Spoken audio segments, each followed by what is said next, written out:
ಅಲ್ಲ ರೀ, ನೀವೇನ್ರಿ ನೀವು ಆಫೀಸ್ ಕೆಲಸದ ಮೇಲೆ ಒಂದಿನ ಹೋಗಿ ಬರ್ತೀನಂತ ಅಂದವರು 2-3 ದಿನ ಆಯ್ತಲ್ರಿ, ಇವತ್ತು ಬಂದಿರಲ್ಲ. ಏನು ಮಾಡೋದು ಶಾಲು, ಕೆಲಸ ಅಷ್ಟೊಂದಿತ್ತಲ್ಲ. ಇವಾಗ ಒಂದ್ಸಲ ಹೋಗಿ ಎಲ್ಲ ಫಿನಿಶ್ ಮಾಡ್ಕೊಂಡು ಬಂದುಬಿಟ್ರೆ ಟೆನ್ಷನ್ ಇರಲ್ಲ. ಇಲ್ಲಾಂದರೆ ಮತ್ತೆ ಇವತ್ತು ಹೋಗಬೇಕಾಗಿತ್ತು, ಇಲ್ಲಾಂದರೆ ನಾಳೆ ಹೋಗಬೇಕಾಗಿತ್ತು. ಅದಕ್ಕೋಸ್ಕರ ಮತ್ತೆ ಇನ್ನು ಪದೇ ಪದೇ ಹೋಗೋದು ಬರೋದು ಅಂತಂದು ಒಮ್ಮೆಗೆ ಹೋಗಿದ್ದೆಲ್ಲ ಹೇಗೋ ಅದಕ್ಕೆ ಎಲ್ಲ ಕೆಲಸನೂ ಫುಲ್ ಕಂಪ್ಲೀಟ್ ಮಾಡ್ಕೊಂಡೇ ಬಂದುಬಿಟ್ಟೆ. ಹೌದಾ, ಸರಿ ತೋರಿ. ಹಂಗಂದ್ರೆ ಈಗ ಹೆಂಗೋ ಊಟ ಟೈಮ್ನ ಆಗಿದೆ ನೈಟ್. ಏನು ಕಾಫಿ ಏನಾದರೂ ಕೊಡ್ಲಾ?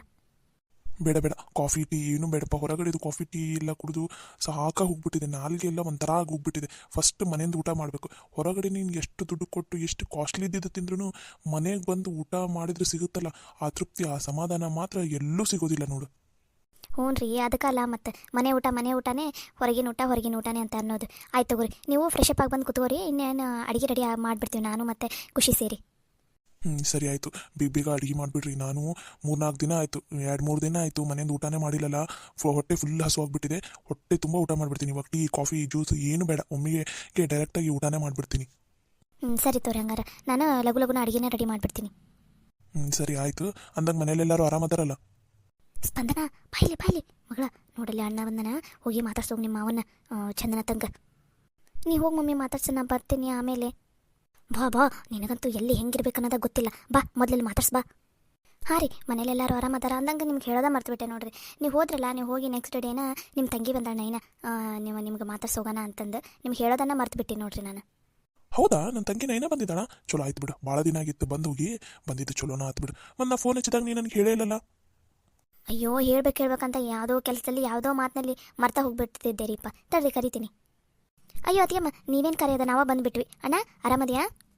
ಹ್ಞೂನಮ್ಮ, ನೈನ ಆರಾಮದಿ ನೋಡು. ನೀನು ಆರಾಮದಿಯಾ? ಸ್ಪಂದನ, ನೀ ಆರಾಮದಿಯಾವ? ಹ್ಞೂ ಮಾವ, ನಾನು ಆರಾಮದೀನಿ. ನೀವು ಆರಾಮದಿರಿ? ಹ್ಞೂನಮ್ಮ, ನಾನು ಆರಾಮದೀನಿ ನೋಡು. ಏನು ಡ್ಯಾಡಿ, ನೀನು 1 ಡೇನಲ್ಲಿ ಬರ್ತೀನಿ ಅಂತ ಹೇಳಿ ಹೋಗಿ 3-4 ಡೇಸ್ ಆಯ್ತಪ್ಪ, ಇವತ್ತು ಬರ್ತಾ ಇದ್ದೀರಲ್ಲ. ಸಾರಿ ಅಮ್ಮ ಖುಷಿ, ಏನು ಮಾಡೋದು, ಕೆಲಸ ಅಷ್ಟಿತ್ತಲ್ಲ, ಅದಕ್ಕೆ ಎಲ್ಲ ಕೆಲಸ ಫುಲ್ ಕಂಪ್ಲೀಟ್ ಮಾಡ್ಕೊಂಡೇ ಬಂದಿದ್ದೀನಿ. ಇವಾಗ ಸದ್ಯಕ್ಕಂತೂ ಎಲ್ಲೂ ಹೋಗೋದಿಲ್ಲ, ಈ ಮನೆ ಸೀದಾ ಆಫೀಸ್ ಅಷ್ಟೇ, ಮತ್ತೆಲ್ಲೂ ಹೋಗೋದಿಲ್ಲಪ್ಪ ಇವಾಗ ಸದ್ಯಕ್ಕೆ. ಯಾವ ಪ್ಲ್ಯಾನು ಇಲ್ಲ, ಸರಿನಾ? ಸರಿ ಆಯಿತು ಡ್ಯಾಡಿ. ಬರೀ ಹಿಂಗೆ ಹೇಳ್ತೀರಿ ನೀವು, ಮತ್ತೆ ಹೋಗಲ್ಲ ಅಂತೀರಿ, ಮತ್ತೆ ಹೊರಗಡೆ ಎಲ್ಲಾದರೂ ಅಲ್ಲಿ ಹೋಗೋದಿದೆ ಇಲ್ಲಿ ಹೋಗೋದಿದೆ ಅಂತ ಹೋಗ್ತೀರಪ್ಪ. ಇಲ್ಲಮ್ಮ, ಇವಾಗ ಸದ್ಯಕ್ಕಂತೂ ಎಲ್ಲೂ ಹೋಗೋ ಪ್ಲ್ಯಾನ್ ಇಲ್ಲ. ಎಲ್ಲದ ಚಿನ್ನಿ ಕಾಣಿಸ್ತಾನೆ ಇಲ್ಲಲ್ಲ, ಸಾಗರ್ನು ಕಾಣಿಸ್ತಾನೆ ಇಲ್ಲಲ್ಲ. ಚಿನ್ನಿನ ಅವಳು ಊಟ ಮಾಡಿ ಮಲಗಿಸಿದೆ. ಯಾಕೋ ನಿದ್ದೆ ಬರ್ತಾ ಇದೆ ಮಮ್ಮಿ ಅಂತಂದು, ಅದಕ್ಕೆ ಊಟ ಮಾಡಿ ಮಲಗಿಸಿಬಿಟ್ಟೆ. ಸಾಗರ್ ಏನೋ ಮೀಟಿಂಗ್ ಇದೆ ಅಂತ ಹೇಳ್ತಾ ಇದ್ದ, ಸೊ ಮೀಟಿಂಗಲ್ಲಿ ಇರ್ಬೋದು ಅಂತ ಅನ್ಸುತ್ತೆ. ಹೌದಾ, ಇಲ್ಲಿ ಬಿಡು, ಹೇಗೋ ಊಟಕ್ಕೆ ಬರ್ತಾನಲ್ಲ ಆವಾಗಲೇ ಮಾತಾಡ್ತೀನಿ. ಸರಿ ಡ್ಯಾಡಿ, ನಾನು ಬೇಗ ಅಡುಗೆ ಮಾಡಿಬಿಡ್ತೀನಿ ತವ್ರಿ. ಹೇಗೋ ನಿಮ್ಗೆ ಹಸು ಆಗಿರುತ್ತಲ್ಲ, ಹೊರಗಡೆ ತಿಂದು ಅಷ್ಟು ಹೊಟ್ಟೆ ತುಂಬಿರಲ್ಲ. ನಾನು ಬೇಗ ಅಡುಗೆ ಮಾಡಿಬಿಡ್ತೀನಿ ತವ್ರಿ. ಹ್ಞೂನಮ್ಮ, ಬೇಗ ಅಡುಗೆ ಮಾಡಿಬಿಡ್ರಿ. ಮನೆ ಊಟ ತಿಂದೇನೆ ಬೇಸರ ಆಗ್ಬಿಟ್ಟಿತ್ತು ನನಗಂತೂ, ಹೊರಗಿನ ತಿಂದು ಸಾಕಾಗಿ ಹೋಗ್ಬಿಟ್ಟಿದೆ. ಬೇಕಾದ್ರೆ ಸ್ಪಂದನ ಇದ್ದಾಳಲ್ಲ, ಸ್ಪಂದನ ನಿಮಗೆ ಹೆಲ್ಪ್ ಮಾಡ್ತಾಳೆ ತಗೋ. ಸ್ಪಂದನ ಹೋಗಮ್ಮ, ಒಂದು ಸ್ವಲ್ಪ ಏನಾದರೂ ಏರ್ಚಿ ಕೊಡೋದಿದ್ರೆ ಏನಾದರೂ ಇದ್ರೆ ಹೆಲ್ಪ್ ಮಾಡೋಗಮ್ಮ. ಅಯ್ಯೋ, ಅದು ಮಾವ, ನಂದು ಒಂದು ಸ್ವಲ್ಪ ನನ್ನ ಫ್ರೆಂಡ್ ಕಾಲ್ ಮಾಡ್ತೀನಿ ಅಂತ ಅಂದಿದ್ದ, ಅದಕ್ಕೋಸ್ಕರ ಮಾತಾಡೋದಿದೆ. ಬೇಕಾದರೆ ಇನ್ನೊಂದು 10 ನಿಮಿಷ ಬಿಟ್ಟು ಬೇಕಾದರೆ ನಾನು ಬಂದು ಹೆಲ್ಪ್ ಮಾಡ್ತೀನಿ. ಅರ್ಜೆಂಟ್ ಕಾಲ್ ಬಂದಿದೆ, ನಾ ಆಮೇಲೆ ಬರ್ತೀನಿ ಮಾವ. ನೀವು ಬಂದ್ರಲ್ಲ, ಅದಕ್ಕೋಸ್ಕರ ಮಾತಾಡ್ಸೋಗೋಣ ಅಂತ ಬಂದೆ. ಅಯ್ಯೋ ಹೌದಣ್ಣ, ಆಕಿ ಅವರು ಫ್ರೆಂಡ್ಸ್ ಜೊತೆ ಯಾರ ಜೊತೆನ ಮಾತಾಡ್ತಾ ಇದ್ಲು, ನಾ ಕರೆದಿದ್ದಕ್ಕೆ ಬಂದು. ಇಲ್ಲಾಂದ್ರೆ ಅಡುಗೆ ಮನೆಗೆ ಎಲ್ಲ ಕೆಲಸ ಮಾಡ್ತಾಳೆ. ಅಡುಗೆ ಅಂತೂ ಭಾಳ ಚಲೋ ಮಾಡ್ತಾಳಪ್ಪ ನನ್ನ ಮಗಳು. ಖುಷಿ, ಇಲ್ಲಿ ತಗೋ, ನೀನು ಹೋಗಿರೋ ಕಿಚನ್ಗೆ, ನಾ ಬರ್ತೀನಿ, ನಾನೇ ಬಂದು ಹೆಲ್ಪ್ ಮಾಡ್ತೀನಂತ. ಸರಿ ಮಮ್ಮಿ. ಅಂದಂಗೆ ಶಾಲು, ನಾಳೆ ಮಧ್ಯಾಹ್ನ ನನ್ನ ಫ್ರೆಂಡ್ಸ್ ಊಟಕ್ಕೆ ಬರ್ತಾ ಇದ್ದಾರೆ ಮನೆಗೆ, ನಾನೇ ಇನ್ವೈಟ್ ಮಾಡಿದ್ದೀನಿ. ಸೊ ನಾಳೆ ಮಧ್ಯಾಹ್ನದ ಊಟದ್ದೆಲ್ಲ ರೆಡಿ ಮಾಡ್ಕೋತೀರಾ? ಹೌದನ್ರಿ, ಸರಿ ತಗೋರಿ. ಹಂಗಂದ್ರೆ ಎಷ್ಟು ಜನ ಬರ್ತಾರ? ನೋಡ್ತೀನಿ ಎಷ್ಟು ಜನ ಬರ್ತಾರೆ ಅಂತ ಹೇಳೋಂಗಂತ ಹೇಳಿದ್ದೀನಿ, ಒಂದು 3-4 ಜನಕ್ಕೆ. ನಾಳೆ ಬೆಳಗ್ಗೆ ಏನೇನೋ ನಿಮಗೆ ಕ್ಲಿಯರ್ ಮಾಡ್ತೀನಿ ಅಂತವ್ರು.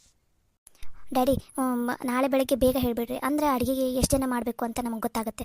ಅದಲ್ಲದೆ ನಾಳೆ ನೇತ್ರಾಗ ಒಂದು ಸ್ವಲ್ಪ ಆಫೀಸ್ ಕೆಲಸ ಕೊಡಬೇಡ ಡ್ಯಾಡಿ. ನಾನು ಕಿಚನಲ್ಲಿ ಹೆಲ್ಪ್ ಮಾಡ್ತಾಳೆ. ಮಮ್ಮಿಗೂ ಅಷ್ಟು ಆಗ್ತಾ ಇಲ್ಲ, ಬರ್ತಾ ಅವರಿಗೂ ಸುಸ್ತಾಗಿದೆ. ಅದಕ್ಕೋಸ್ಕರ ನಂಗೆ ಒಬ್ಬಳಿಗೆ ಅಂದರೆ ಹೆವಿ ಆಗುತ್ತೆ. ಅದಕ್ಕೋಸ್ಕರ ನೇತ್ರದ ಹೆಲ್ಪ್ ತೊಗೋತೀನಿ. ನಾಳೆ ಅವಳಿಗೆ ನೇತ್ರಾಗ ಆಫೀಸ್ ಕೆಲಸ ಏನು ಹೇಳಬೇಡ ಡ್ಯಾಡಿ, ಪ್ಲೀಸ್. ಆಯ್ತು ತಗೋಮ್ಮ, ಹಂಗಂದ್ರೆ ನಾಳೆ ನೇತ್ರಾಗ ಆಫೀಸ್ ಕೆಲಸ ಏನು ಹೇಳೋದಿಲ್ಲ. ನಿನ್ಗೆ ಏನು ಹೆಲ್ಪ್ ಬೇಕು ನೋಡಿ ಅದನ್ನು ತಗೋ. ಅಲ್ಲಮ್ಮ ಖುಷಿ, ನನ್ನ ಮಗಳ ಹೆಲ್ಪ್ ಮಾಡ್ತಾಳೆ ತಗೋ. ಈಗಿನೂ ಅಡುಗೆ ಮಸ್ತ್ ಮಾಡ್ತಾಳೆ ಸ್ಪಂದನ. ಅಯ್ಯೋ ಬೇಡ ಬಿಡಿ ಅತ್ತೆ, ಪಾಪ ನಿಮ್ಮ ಮಗಳಿಗೆ ಮತ್ತು ಆ ಟೈಮಿಗೆ ಯಾವ ಫ್ರೆಂಡ್ಸ್ ಕಾಲ್ ಮಾಡ್ತಾರೋ, ಅವ್ರದ್ದೇನು ಕೆಲಸ ಇರುತ್ತೋ, ಯಾಕೆ ಬೇಕು. ನಂಗೆ ನೇತ್ರ ಹೆಲ್ಪ್ ಮಾಡ್ತಾಳೆ ತಗೋರಿ, ನೀವೇನು ತಲೆ ಕೆಡಿಸ್ಕೋಬೇಡ್ರಿ. ಹೌದು ನೈನಾ, ಪಾಪ ಅವಳಿಗೆ ಏನು ಕೆಲಸ ಇರುತ್ತೋ ಏನೋ, ಪಾಪ ಸ್ಪಂದನಾಗ. ಬೇಡ, ಸುಮ್ಮನೆ ಆಕೆಗೆ ಯಾಕೆ ತೊಂದರೆ ಕೊಡೋದು. ಖುಷಿ ಮತ್ತು ನೇತ್ರ ಮಾಡ್ತಾಳೆ ತಗೋರಿ. ನಡಿ ಖುಷಿ, ಟೈಮ್ ಆಗುತ್ತೆ, ಡ್ಯಾಡಿಗೆ ಹಸು ಆಗಿದೆ ಅಂತ ಬೇಗ ಅಡುಗೆ ಮಾಡಿಬಿಡ ನಡಿ. ಬಾ ಮಮ್ಮಿ. ಇಂಡೈರೆಕ್ಟಾಗಿ ನನ್ನ ಮಗಳಿಗೆ ಬಾಯಿಗೆ ಬಂದಂಗೆ ಮಾತಾಡ್ತಿರಲ್ಲ, ಮಾತಾಡ್ರಿ. ಇನ್ನೇ ಎಷ್ಟು ದಿನ ನನ್ನ ಮಗಳು ಈ ಮನೆ ಸೊಸೆ ಆಗಲಿ, ಅವಾಗಿದೆ ನಿಮಗೆ. ಬಿ ಅಂಬವಕ್ಕ ಸರಸ್ವತಿ ಬರ್ರಿ ಇಲ್ಲೇ ಲಗುನ ಬರ್ರಿ. ಯಾಕೆಕ್ಕ ಎಷ್ಟು ಸೊಕಾಸ್ ಕರೆ ಹಾಕುತ್ತಿದ್ದಲ್ಲ ಮೆಲ್ಲಕ್ಕ? ಸ್ವಲ್ಪ ಜೋರಾಗ ಕರಿಬೇಕಿಲ್ಲ. ಯವ್ವ ಆಗಲೇ ಹೊತ್ತಾಗೈತಿ, ಅತ್ತಿಯರು ಮುಕ್ಕೊಂಡಿರ್ತಾರೆ. ಮತ್ತು ನಾನು ಹೋದ್ರೆ ಹೊಡ್ತಕ್ಕೆ ಅತ್ತಿಯರು ಎದ್ದು ಬಂದ್ಗಿಂದಾರ. ನಿಮ್ಗೆ ಮಧ್ಯಾಹ್ನ ಹೇಳಿಲ್ಲ ನಾನು ಅಲ್ಲಿ ಲಕ್ಷ್ಮಕ್ಕ ಅವ್ರ ಕೋಣ್ಯಾಗ ಕಾಯ ಕುಂತೇವೆ ಎಲ್ಲರೂ. ಲಗು ಲಗುನ ನಿಮ್ಮ ಗಂಡಂದ್ರನ್ನ ಕರ್ಕೊಂಡು ಬಂದ್ಬಿಡ್ರಿ ಅಲ್ಲಿಗೆ. ಆಗಲೇ ನನ್ನ ಗಂಡನ ಹೋಗೋಣ, ಲಕ್ಷ್ಮಕ್ಕ ಮತ್ತು ಮಂಜಪ್ಪಣ್ಣರು ಎಲ್ಲರೂ, ಮಂಜಪ್ಪ ಭಾವ ಎಲ್ಲರೂ ಕಾಯ ಕುಂತಾರ. ಮಾತಾಡೋದೈತಂತ ಹೇಳಿಲ್ಲ, ಲಗು ಲಗುನ ಬರ್ರಿ ನೀವು. ಯಾವುದಲ್ಲ ಮರ್ತ ಬಿಟ್ಟಿದ್ದೆ. ಆತು ತಗೋ ಹೇಳ್ತೀನಿ. ಇವರು ಕೋಣ್ಯಾಕ ಹೋದ್ರೆ ಈಗ ಹೇಳ್ತೀನಿ, ಕರ್ಕೊಂಡು ಬಂದ್ಬಿಡ್ತೀನಿ ತಗೋ. ನಾನು ಕರ್ಕೊಂಬರೋಕ್ಕಿಂತ ಮುಂಚೆ ಮೊದಲು ಒಂದು ಸಲ ಕೆಳಗೆ ಹೋಗಿ ಅದು ಪಟ್ಸಾಲಾಗ ಇದು ಅತ್ತೆಯರು ಏನಾರು ಬಂದ್ರೆ ಏನಂತಂದು ನೋಡು. ಒಂದು ಸ್ವಲ್ಪ ಅಣಿಕ್ಯಾಕ ಆ ಕಡೆ ಈ ಕಡೆ ನೋಡಿ ಆಮೇಲೆ ಆ ಕೋಣ್ಯಾಗ ಬರ್ರಿ. ಅಲ್ಲೇ ಎಲ್ಲರೂ ಅದೀವಿ, ಮಾತಾಡಕ್ಕೆ ಬರ್ತೈತೆ ಲಗು ಲಗುನ. ಆ ತಗೋಬೇಕ. ಅವರು ಯಾರೂ ಇಲ್ಲ ಅಂದ್ರೆ ನಾವು ಲಗುನ ಬಂದ್ಬಿಡ್ತೀವಂತ. ಯಾರು ಇದ್ರೆ ಅಂಬೋಕನ ಜೊತೆ ನಾ ಹೇಳಿ ಕಳಿಸ್ತೀನಂತ. ಆತ ಲಗುನ ಬರ್ರಿ. ಬಾ ನಾವು ಹೋಗಿ ನೋಡಿ ಯಾರೂ ಇಲ್ಲ ಅಂದ್ರೆ ಕೋಣ್ಯಾಗ ಹೋಗ್ಬಿಡ್ತೇವೆ. ಹೋಗ್ಬಿಡಕ್ಕೆ ಬರ್ತೈತಿ.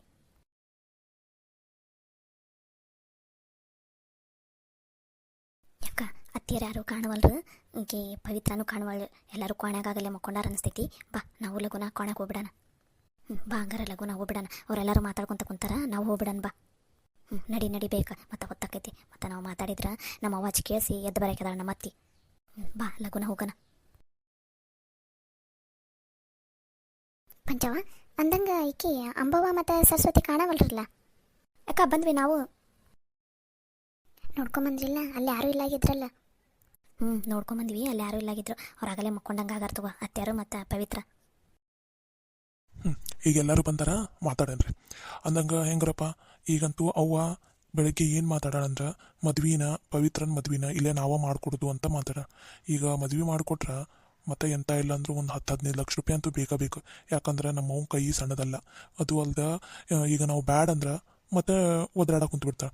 ಈಗ ಹೆಂಗೆ ಮಾಡನ್ರಿ, ನೀವು ಏನಂತೀರಿ ಅದನ್ನು ಮಾಡಕ್ಕೆ ನಾನಂತೂ ರೆಡಿ ಅದೀನಿ. ಈಗ ಅಲ್ಲ ಎಣ್ಣ, ಈಗ ಮದುವೆನ ಗಂಡಿನ ಕಡೆ ಎಲ್ಲಾರ ಅಲ್ಲ ಮಾಡ್ಕೊಳ್ಳೋದು. ಅದು ಅಲ್ದ ನಮ್ಮ ಕಡೆ ಎಲ್ಲೈತಿ ಪದ್ಧತಿ ಹೆಣ್ಣಿನ ಕಡೆ ಎಲ್ಲಾರು ಮಾಡೋದು? ಎಲ್ಲೋ ಮಾಡ್ತಾರೆ ಬಿಡು, ಭಾಳ ಕಮ್ಮಿ. ಗಂಡಿನ ಕಡೆ ಎಲ್ಲಾರಲ್ಲ ಮದುವೆ ಮಾಡೋದು. ನಾನು ಅದ ಅಂದೆಪ್ಪ, ಅವ್ವ ಕೇಳಲಿಲ್ಲ. ಅದು ಅಲ್ದೆ ಅವ್ರ ಗಂಡಿನ ಕಡೆ ಎಲ್ಲರೂ ಅವ್ರ ಕಡೆ ಶಾಸ್ತ್ರ ಮಾಡೋಕೆ ಯಾರೂ ಇಲ್ಲ, ನಮ್ಮ ಕಡೆ ಆಗಂಗಿಲ್ರಿ, ಅದಕ್ಕೆ ವರದಕ್ಷಿಣೆ ಏನು ಬೇಡ, ಮದ್ವಿನ ನೀವೇ ಮಾಡಿಕೊಟ್ಬಿಡ್ರಿ ಅಂತಂದು. ಅದಕ್ಕೆ ಅವ್ವ ಹ್ಞೂ ಅಂತ ಒಪ್ಕೊಂಡ ಬಿಟ್ಲು. ಅಲ್ಲಣ್ಣ, ಈಗ ಮದ್ವಿನ ಅವ್ವ ಹೆಂಗೆ ಸಣ್ಣದಾಗಿ ಮನೆ ಮುಂದೆ ಮಾಡ್ಕೊಡ್ತೀನಂತ ಅಂದ್ಲ, ಏನು ಮತ್ತು ದೊಡ್ಡದಾಗಿ ಮಾಡ್ಕೊಡ್ತೀನಂತ ಅಂದಳ? ಅಯ್ಯೋ ಅಲ್ಲಪ್ಪ, ನಿಮ್ಮ ಅವನ ಗುಣ ನಿಂಗೆ ಗೊತ್ತಿಲ್ಲನ. ಮದ್ವಿನ ದೊಡ್ಡದಾಗ ಮಾಡ್ಕೊಡ್ತಾ ಅಂತ, ಎಲ್ರಿಗೂ ಬಟ್ಟೆ ಕೊಡಿಸ್ತಾ ಅಂತ. ಅಯ್ಯೋ ದೊಡ್ಡದೈತೆ ತಗೋರ್ದು. ಈಗ ಅದಕ್ಕೆ ಖರ್ಚಂತೂ ಸಿಕ್ಕಾಪಟ್ಟೆ ಆಕೈತಿ. ಈಗ ಹೆಚ್ಚು ಕಮ್ಮಿ ನಾವೇನು ಮಾತಾಡೋಂಗೂ ಇಲ್ಲ ನೋಡಿ, ಹಂಗಾಗ್ಬಿಟ್ಟೈತಿ ಪರಿಸ್ಥಿತಿ. ಅದಕ್ಕೋಸ್ಕರ ನೀವು ಏನಂತೀರಿ ಅಂತ ನಿಮಗೂ ಕೇಳೋಣ ಅಂತಂದು ಎಲ್ರೂ ಕರ್ಸೈತಿ ನೋಡ್ರಪ್ಪ. ಏನ ನೀನೇನಂತಿದಿ ಹೇಳಪ್ಪ, ನೀ ಏನಂತಿದಿ ನಾವಂತೂ ಅದಕ್ಕೆ ಒಪ್ಕೋತೀವಿ 3 ಮಂದಿ. ನಮ್ದೇನು ತಕರಾರಿಲ್ಲ ನೋಡಪ್ಪ. ಅಲ್ಲಣ್ಣ, ಈಗ ಮೊದಲ ಖರ್ಚು ಭಾಳ ಆಗೈತಿ ಮನ್ಯಾಗ. ಅದು ಅಲ್ದ ಈಗ ಹುಡುಗರದು ಶಾಲೆ ಫೀಸು, ಆಮೇಲೆ ಅದು ಅಲ್ದ ಈಗ ನೇತ್ರವೂ ವಯಸ್ಸಿಗೆ ಬಂದಾಳ, ಆಕಿದು ಮದ್ವೆ ಮಾಡಿಕೊಡ್ಬೇಕು. ಅದು ಅಲ್ದ ಈಗ ಮತ್ತು ಗವಿನೂ ಅವಂದು ಶಾಲೆ ಫೀಸು ಕಟ್ಟೋದೈತಿ. ಅವನು ಅನ್ನ ಕುಂತಿದ್ದ ಮೊನ್ನೆ ಶಾಲೆ ಫೀಸು ಜಾಸ್ತಿ ಆಗಿತ್ತು ಕಾಕ, ನಂಗೆ ಇನ್ನು ಖರ್ಚು ಭಾಳ ಐತಿ, ಅವು ಬುಕ್ಸ್ ತೊಗೋಬೇಕು ಈ ಬುಕ್ಸ್ ತೊಗೋಬೇಕು ಅಂತ ಅನ್ನ ಕುಂತಿದ್ದ. ಈಗ ಖರ್ಚು ಈ ನಮ್ನಿ ಅದಾವು, ಇನ್ನು ಹುಡುಗರದು ಕಲಿಸ್ಬೇಕು. ಆಮೇಲೆ ಮುಂದೆ ಈಗ ಇದ್ದಿದ್ದನ್ನು ಎಲ್ಲನೂ ಖರ್ಚು ಮಾಡ್ಕೋತಾ ಹೋದ್ರೆ ಮುಂದೆ ನಮಗೆ ಭಾಳ ಕಷ್ಟ ಆಕೈತಲ್ಲಣ್ಣ. ಅದಕ್ಕೋಸ್ಕರ ಮದ್ವಿನ ಒಂದು ಸ್ವಲ್ಪ ಮಾಡನ್ರಿ, ಮದ್ವಿನ ಎಲ್ಲರೂ ನಿಂತು ಚಲೋನತಂಗ ಮಾಡನ್ರಿ. ಆದ್ರೆ ಒಂದು ಸ್ವಲ್ಪ ದುಡ್ಡನ್ನು ಹಿಡಿತದಾಗಿ ಇಟ್ಕೊಂಡು ಖರ್ಚು ಮಾಡನ್ರಿ ಅಂತ ಹೇಳಿ ಅಣ್ಣ ನೀನು ಅವಾಗ. ಹ್ಞೂ ಅಣ್ಣ, ನಾವು ದುಡಿಯೋದು ಹೊಲ್ದಂದು ಪೀಕ್ ನಿಂಗೆ ಗೊತ್ತೈತಿ. ಮಳೆ ಇಲ್ಲದ ಬರಗಾಲ ಆಗಿ ಈ ಸಲ ಏನೂ ಲಾಭ ಆಗಿಲ್ಲ. ಏನು ಬೀಜ ಬಿತ್ತಿದ್ದು ಖರ್ಚು ಕೂಡ ನಮಗೆ ವಾಪಸ್ ತಿರುಗಿ ಬಂದಿಲ್ಲ, ಹಂಗಾಗೈತಿ. ಈಗ ಇಂಥದ್ರಾಗ ದಾಮ್ ಧೂಮ್ ಅಂತ ಮದುವೆ ಮಾಡಿ ಖರ್ಚು ಮಾಡಿದ್ವಿ ಅಂದ್ರೆ ಮುಂದೆ ನಮ್ಮ ಮಕ್ಕಳದಾವಲ್ಲಪ್ಪ, ಅವಕ್ಕೇನು ಮಾಡೋದು? ಹ್ಞೂನಪ್ಪ, ನನಗೂ ಅದ ಚಿಂತೆ ಐತಿ. ಈಗ ಎಲ್ಲರೂ ಮಕ್ಕಳದವು, ಅವ್ರದ್ದು ಮುಂದಿನ ಭವಿಷ್ಯದ ನಾವು ಯೋಚನೆ ಮಾಡ್ಬೇಕಾಕೈತಿ. ಈಗಿಂದಷ್ಟೇ ಯೋಚನೆ ಮಾಡಿದ್ರೆ ಹಂಗೆ ಅವು ಅಂತೂ ಏನೂ ತಿಳ್ಕೊನ ಒಳ್ಳು. ಏನಾರು ಹೆಚ್ಚು ಕಮ್ಮಿ ಮಾತಾಡಿದ್ರೆ ನೀವೆಲ್ಲರೂ ಮನೆ ಬಿಟ್ಟು ಹೋಗ್ರಿ, ನಾನು ಇರೋಬರೋ ಆಸ್ತಿನೆಲ್ಲ ನನ್ನ ಹೆಣ್ಮಕ್ಳಿಗೆ ಮಾಡಿಬಿಡ್ತೀನಿ ಅಂತ. ಈಗ ಏನು ಮಾಡ್ಬೇಕು ಹೇಳ್ರಪ್ಪ, ನನಗೂ ತಿಳಿಲಾರ್ದಂಗೆ ಆಗ್ಬಿಟ್ಟೈತಿ. ನೀವ ಹಿಂಗಂದ್ರೆ ಹೆಂಗ್ರಿ ಮಾವರ? ನಮ್ಮ ಹುಡುಗರು ಖರ್ಚೆಲ್ಲ ಮುಂದೆ ಯಾ ನಮ್ನಿ ಅದಾವು. ನಾವು ಈಗಿಂದನೇ ಹಿಡಿತದಾಗ ಇಟ್ಕೊಂಡು ಮಾಡ್ಕೊತ ಹೋಗ್ಬೇಕು. ಅದು ಅಲ್ದ ಅತ್ಯಾರು ನಮಗೆ ನೋಡಿದ್ರೆ ಯಾರಿಗೂ ನಮ್ಮ ಸೊಸೆಯರಿಗಂತೂ ₹1 ಖರ್ಚು ಮಾಡೋಂಗಿಲ್ಲ ಅಂತಾರೆ. ಬರೀ ಎಲ್ಲ ಹೆಣ್ಮಕ್ಳಿಗೆ ಮಾಡೋದಾದ್ರೆ ಮತ್ತು ನಾವು ಸೊಸೆಯರಿಗೆ ಎದಕ್ಕೆ ಬೇಕು ಅವರಿಗೆ? ಹ್ಞೂ ರೀ ಮಾವರ, ಇದುವರೆಗೂ ನಾವು ಬಂದು ಎಷ್ಟು ವರ್ಷ ಆಯ್ತು ಮದುವೆ ಆಗಿ ಬಂದೀವಿ. ಒಂದು ಗುಂಜು ಬಂಗಾರ ಹಾಕಿಲ್ಲ ಅತ್ತೆಯರು, ಒಂದು ಚಲೋ ಸೀರೆ ತಂದು ಕೊಟ್ಟಿಲ್ಲ ನಮಗೆ. ಹಿಂಗೆ ಮಾಡ್ತಾರೆ. ಮುಂದೆ ಇವರು ನಮಗೆ ಏನು ಆಸ್ತಿನ ನಮಗೆ ಕೊಡ್ತಾರಂತ ಯಾವ ನಂಬಿಕೆ ಇಟ್ಕೊಂಡು ಕೂತ್ಕೋಬೇಕ್ರಿ? ಹ್ಞೂ ರೀ ಮಾವರ, ಎಲ್ಲನೂ ಬರೀ ಹೆಣ್ಮಕ್ಳಿಗೆ ಮಾಡ್ಬೇಕು, ನಾವೇನು ಬೇಡ ಅಂತ ಅನ್ನೋಕುಂತಿಲ್ಲ, ಹೆಣ್ಮಕ್ಳಿಗೂ ಮಾಡಲಿ, ಹಂಗೆ ಗಂಡು ಮಕ್ಳಿಗೂ ಆಸ್ತಿನೇ ಮಾಡ್ಬೇಕಲ್ಲ. ಈಗ ಮೊನ್ನೆನಾರ ಅದು ನೀರಾವರಿದು ಹೊಲ ಇತ್ತಲ್ಲ, ಅದನ್ನ 2 ಎಕರೆನ ದೊಡ್ಡ ಮಗಳಿಗೊಂದು ನಡುಕಲ್ ಮಗಳಿಗೊಂದು ಅಂತಂದು ಅವ್ರಿಗೆ 1 ಎಕರೆ ಇವ್ರಿಗೆ 1 ಎಕರೆ 2 ಎಕರೆ ಕೊಟ್ಬಿಟ್ರೆ, ಚಲೋದ ಹೊಲಾನ ಅವ್ರಿಗೆ ಕೊಟ್ಬಿಟ್ರೆ. ಅವಾಗೂ ಮತ್ತು ನೀವೆಲ್ಲರೂ ಸುಮ್ಮನೆ ಇದ್ರಿ. ಈಗ ಮತ್ತು ಈಕಿದು ಮದುವೆಗೆ ಅಂದ್ರೆ ಮತ್ತೆ ಒಂದು ಹೊಲ ಮಾರ್ತಾರೋ ಏನು 2 ಎಕರೆ ಮಾರ್ತಾರೋ 1 ಎಕರೆ ಮಾರ್ತಾರೋ ಗೊತ್ತಿಲ್ಲ. ಹಿಂಗೆ ಎಲ್ಲನೂ ಮಾರ್ಕೊತ ಹೋದ್ರೆ ಮತ್ತು ಮುಂದೆ ನಮ್ಮ ಪರಿಸ್ಥಿತಿ ಏನು ಹೆಂಗೆ ರೀ? ಹ್ಞೂನವ್ವ, ನಾನು ಅದನ್ನೇ ಯೋಚನೆ ಮಾಡಾಕುಂತೀನಿ. ಮತ್ತು ಹೆಂಗೆ ನಾಳೆ ಅವನ ಜೊತೆ ಕುತ್ಕೊಂಡು ಮಾತಾಡ್ಬಿಡಂದ್ರೆ ನಾವು 4 ಜನ. ಅಲ್ಲೇಣ್ಣ, ಹೆಂಗೋ ಪವಿತ್ರನ ಹೆಸರಿಗೆ ದುಡ್ಡ ಇಟ್ಬಿಟ್ಟೈತಲ್ಲ ಅವಾಗಲೇ ಆಕಿ ಮದ್ವೆಗೆ ಅಂತಂದು, ಅದನ್ನು ತೊಗೊಂಡು ಮದುವೆ ಮಾಡಿಬಿಡ ಅಂತ ಹೇಳಿದ್ರೆ ಆತವ. ಹೌದು ನೋಡಣ್ಣ, ನಾನು ಮರ್ತ ಬಿಟ್ಟಿನಿ ನೋಡು. ಹೌದು, ಅವಾಗ ಅಪ್ಪ ಇದ್ದಾಗನ ಪವಿತ್ರನ ಹೆಸರಿಗೆ ಅಂತ ಮದ್ವೆಗೆ ಅಂತಲೇ ದುಡ್ಡು ಎತ್ತಿಟ್ಬಿಟ್ಟಿದ್ದ ಬ್ಯಾಂಕ್ನಾಗ. ಈಗ ಹೆಂಗೋ ಅದು ಕಂಡಪಟ್ಟಿ ರೊಕ್ಕ ಆಗಿರ್ತೈತಿ, ಅದನ್ನೇ ತೊಗೊಂಡು ಮದುವೆ ಮಾಡಿಬಿಡ ಅಂತ ಅಂದ್ರೆ ಆಯ್ತಲ್ಲ. ಹೌದು ನೋಡಣ್ಣ, ಚಲೋ ನೆನಪು ಮಾಡಿದ್ರು ನೋಡಿ ಇವರು. ಇಲ್ಲ ಅಂದ್ರೆ ಅದನ್ನು ನಮ್ಗೆ ಮರೆಸ್ಬಿಡ್ತಿದ್ರು ಅವರು. ಆ ತಗೋಣ ಅದ್ರಾಗ ಮದುವೆ ಮಾಡ್ಬಿಡಂದು. ಬೇಕಾದ್ರೆ ನಮ್ಗೆ ಅದ್ರಂದು 1 ರೂಪಾಯಿ ಬೇಡ, ಬೇಕಾದ್ರೆ ಏನೋ ಹೆಚ್ಚು ಕಮ್ಮಿ ಬಿತ್ತಪ್ಪ ಅಂದ್ರೆ ಬೇಕಾದ್ರೆ ನಾವೇನಾರ ಮಾಡಿದ್ರೆ ಆತು. ಹೌದು ನೋಡ್ರಿ, ಚಲೋ ನೆನಪು ಮಾಡಿದ್ರಿ ನೋಡ್ರಿ. ಹಂಗಾರ ನಾಳೆ ಮುಂಜಾನೆ ಅವನ ಹತ್ರ ಮಾತಾಡ್ಬಿಡೋಣ ತಗೋರಿ ಇದನ್ನು. ನೀವು ಅದೇ ದುಡ್ಡಾಗ ಮದುವೆ ಮಾಡಿ ಮುಗಿಸ್ಬಿಡೋಣ ಅಂತ ಹೇಳ್ರಿ. ಮತ್ತು ಕಮ್ಮಿ ಬಿದ್ದರೆ ಬೇಕಾದ್ರೆ ನಾವು ಹಾಕ್ತೀವಿ ಅಂತ ಏನು ಹೇಳಕ್ಕೆ ಹೋಗ್ಬೇಡ್ರಿ. ಕಮ್ಮಿ ಬಿದ್ದರೆ ಬೇಕಾದ್ರೆ ನಾವು ಹಾಕಕ್ಕೆ ಬರ್ತೈತಿ, ಆದರೆ ನೀವು ಮುಂಚೆನೇ ಹಂಗೆ ಹೇಳ್ಬಿಟ್ರಿ ಅಂದ್ರೆ ಅವರು ಕಮ್ಮಿ ಬಿದ್ದೈತೆ ಅಂತ ಎಲ್ಲ ರೊಕ್ಕ ನಮ್ಮ ಹತ್ರನೇ ಇಸ್ಕೊತಾರೆ. ಆ ರೊಕ್ಕನ ತೆಗೆದಿಟ್ಟು ಬಿಡ್ತಾರೆ. ಅದಕ್ಕೋಸ್ಕರ ನೀವು ಸುಮ್ಮನೆ ಇರ್ರಿ, ಆ ರೊಕ್ಕದಾಗ ಮದುವೆ ಮಾಡಿ ಮುಗಿಸ್ಬಿಡೋಣ ಅಂತ ಹೇಳಿದ್ರೆ ಆತು. ಹೌದ್ರಿ, ಹಂಗೆ ಅನ್ರಿ. ಆ ರೊಕ್ಕ ಈಗ ಅದು ಕಂಡಪಟ್ಟೆ ಆಗಿರ್ತೈತಿ, ಅದ್ರಾಗಂತೂ ಮದುವೆ ಆಕೈತಿ. ಅದೇ ದುಡ್ಡಾಗ ಮದುವೆ ಮಾಡಿ ಮುಗಿಸ್ಬಿಡ್ರಿ ಅಂತ ಹೇಳಿಬಿಡ್ರಿ ನಾಳೆಗೆ. ಆ ತಗೋರಂಗಾರ ನಾಳೆ ಅವನ ಜೊತೆ ಕುತ್ಕೊಂಡು 4 ಜನ ಮಾತಾಡ್ಬಿಡಣ್ರಂತ. ಆ ತಗೋಣ ಹಂಗಾರ ಅದನ್ನ ಮಾತಾಡ್ಬಿಡೋಣಂತ.